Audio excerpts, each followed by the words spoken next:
All right, President Trump says all signs are pointing to Iran's involvement in the unprecedented bombings of Saudi oil fields. Have you seen evidence, proof that Iran was behind the attack? Well, it's looking that way. I don't want war with anybody, but we're prepared more than anybody. We want to find definitively who did this. We're dealing with Saudi Arabia. We're dealing with the Crown Prince and so many other of your neighbors. And we're all talking about it together. We'll see what happens. That based on U.S. intelligence reports that say the sophistication of the drone attacks prove the Houthi rebels didn't act alone. So how could this escalate already tense U.S.-Iran relations? Former Special Operations Intel analyst and drone expert Brett Velicovich is live to weigh in for us this morning. Brett, thanks for coming back to the show. If this was Iran, how do you think the United States should respond?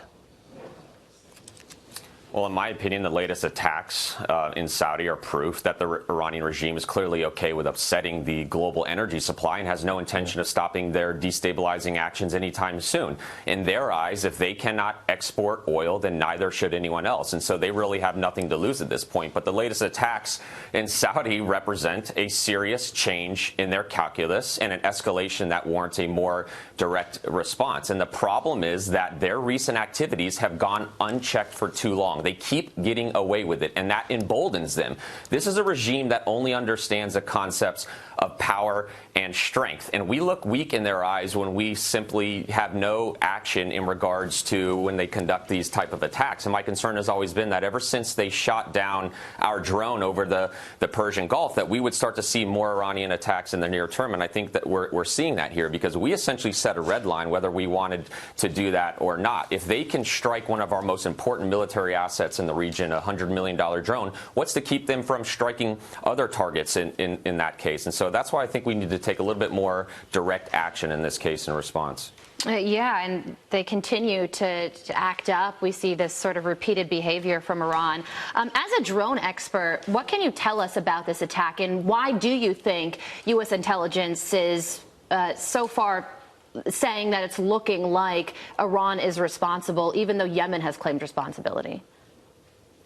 Sure. Well, the quickest way to tell that here is simply the distance by which these drones would have had to travel to conduct a strike on the Saudi oil facility. The Houthis do not have the capability without some sort of significant, state actor helping them out with traveling or taking a drone and flying it over 800 kilometers, which is what had to take place here. The Iranians have provided the Houthis with drones covertly. They provided them particularly with a drone known as the Qasef-1, which publicly has been known to only fly 150 kilometers. So to reach a distance of over 800 kilometers from their territory within Yemen is a significant feat. That's one of the reasons. The other reason is that the Iranians simply benefit from a spike in oil supply. They benefit from attacking the Saudis. Again, if they can't export oil, then they don't want the Saudis to be able to, and they benefit from this destabilization. So everything points to Iran, and it's clear that it didn't come from Houthi territory. Iran saying here, Rouhani's saying that Aramco attacks were a reciprocal response